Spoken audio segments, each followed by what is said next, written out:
saat ini kami masih terhubung dengan pakar hukum pidana Universitas Tarumanegara, Heri Firmansyah. Mas Heri, tentu Anda tadi sempat menyaksikan juga sejumlah potongan, terutama keterangan dari para saksi dan juga tadi sempat kesaksian dari pegawai telekomunikasi. Apa yang Anda bisa cermati dari kesaksian pegawai telekomunikasi terkait dengan data-data tadi yang disampaikan oleh kesaksiannya terkait dengan call data record atau data pemanggilan keluar masuk dan juga SMS?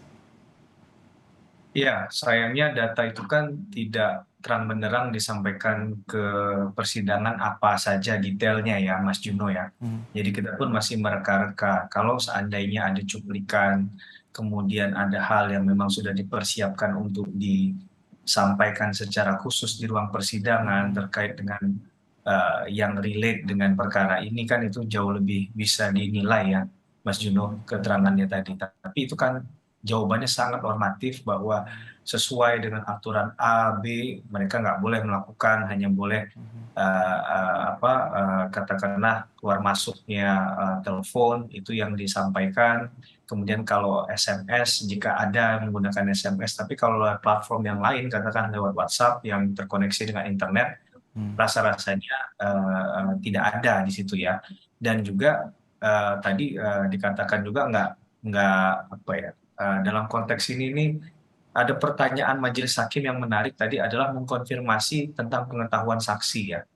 Apakah kemudian saksi itu tahu apa yang diserahkan? Ternyata kan dijawab tadi nggak tahu ya, dikasih mohon maaf tuh satu gelondongan informasi itu saja tanpa tahu detailnya apa gitu kan ke penyidik. Nah itu kemudian dikonfirmasi lagi lewat cara yang lain oleh majelis hakim. Sebelumnya ditanyakan detail apa yang diserahkan nggak tahu, tapi kemudian ditanya ketika menyerahkan kembali, ketika menyerahkan ke penyidik apa saja yang diserahkan. Itu kan mengkonfirmasi ulang apakah benar di jawaban pertama itu memang tidak tahu, atau malah mohon maaf malah salah jawab, kemudian kan ternyata konsisten untuk menjawab saksi tadi adalah dia tidak tahu terkait dengan apa isinya karena diserahkan seluruhnya ke penyidik. Dan ada komunikasi antara penyidik dengan pihak vendor telekomunikasi tadi itu ya, lewat surat menyurat tadi. Berarti kalau ini kan berarti resmi. Hmm. Nah, bedakan dengan kalau di kasus kemarin banyak perintah-perintah yang tidak resmi yang sifatnya tidak tertulis. Hmm. Jadi kita tidak bisa menganalisa lebih jauh terkait dengan apa yang disampaikan tadi ya, Mas Juno, Hmm. karena sangat terbatas sekali informasinya. Itu informasi umum saja menurut saya yang disampaikan. Padahal mungkin hemat saya akan bisa menemukan titik terangnya kalau ada cuplikan tadi, percakapan kah, atau Hmm. mohon maaf misalnya ada rekaman suara kah yang diperdengarkan di ruang persidangan. Tapi sekali lagi kita menghormati aturan hukum yang ada, Baik. jangan sampai nanti aturan hukum itu kita buat-buat sendiri ya. Jadi ini memang secara praktis agak agak kesulitan dalam hal pembuktiannya, tapi pasti ada cara lain kemudian untuk menggali nilai-nilai tersebut ya. Intinya barang-barang tersebut sudah diserahkan ke penyidik. Mungkin dapat ke depan dapat dimintai keterangan ke penyidik mana itu diserahkan kepada siapa. Nah, nanti orang itu juga mungkin bisa saja kalau belum dihadirkan di persidangan kali ini, dimungkinkan untuk dihadirkan ke persidangan yang berikutnya untuk didengarkan keterangannya. Agar ini bisa mengkonfirmasi semua jawaban keterangan yang diberikan oleh yang bersangkutan pada hari ini. Baik. Gitu, Mas Yunus. Ya. Terakhir, ini terkait dengan agenda 12 saksi, namun yang bisa hadir yakni ada 5. Terkait dengan aturan persidangan ada 7 orang saksi dan yang kami ketahui bahwa ada 2 ART ini yang termasuk harusnya juga dihadirkan pada persidangan sebelumnya, ini kembali tidak hadir dan malah tanpa keterangan. Seperti apa Anda mencermati terkait dengan ketidakhadiran para saksi dan juga tanpa adanya keterangan? Sidang ini mungkin masih kita tunggu sampai sidangnya ditutup ya, Mas Juno ya. Kalau Mhm. udah ditutup berarti sudah tidak ada lagi kemungkinan-kemungkinan lain kan. Tapi sangat mungkin saja karena suatu dan lain hal, ada keperluan mendadak lain atau hal yang nggak bisa ditinggalkan, itu sehingga nggak bisa hadir tepat waktu. Ya mungkin saja ya, namanya juga orang ada kesibukan ya.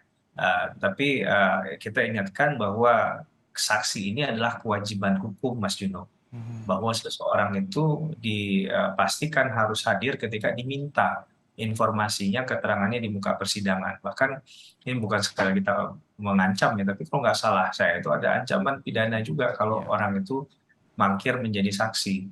Nanti kita bisa cek lebih lanjut ya, tapi setidak-tidaknya ini adalah kewajiban hukum bahwa orang itu dipandang bukan lagi punya privilege atau punya pilihan alternatif pilihan untuk tidak datang atau tidak menjawab panggilan tadi. Ini kewajiban hukum Mas Junun. Jadi sangat sayang sekali juga kalau seandainya tidak hadir. Bahkan mungkin bisa dihadirkan secara paksa di pilihan terakhir ya. Kalau memang ternyata yang bersangkutan tidak mau hadir begitu. Karena menurut saya kalau dalam posisi yang netral, saksi ini kan netral ya. Tidak ada hal-hal yang kemudian memberatkan atau kemudian menghalang-halangi seseorang itu untuk memberikan kesaksian. Kalau itu tidak datang dari dirinya sendiri, ya. Apalagi untuk kasus sebesar ini, saya rasa LPSK sudah bergerak, gitu ya, dan juga para penegak hukum juga akan memberikan perlindungan hukum bagi mereka yang memberikan kesaksian. Jadi apalagi alasannya ya selain dari hal mungkin itu kembali ke dirinya masing-masing dan ingat itu bisa diupayakan secara paksa tadi untuk dihadirkan ke pengadilan kalau memang diperlukan gitu. Ya, artinya ada situasi yang memaksa dan juga adanya ancaman pidana bila saksi ini terus mangkir dan tidak hadir di dalam persidangan. Dan terima kasih atas waktunya Mas Heri Firmansyah, pakar hukum pidana Universitas Tarumanegara telah berbagi perspektif bersama kami di Breaking News Kompas TV. Sehat-sehat selalu Mas Heri.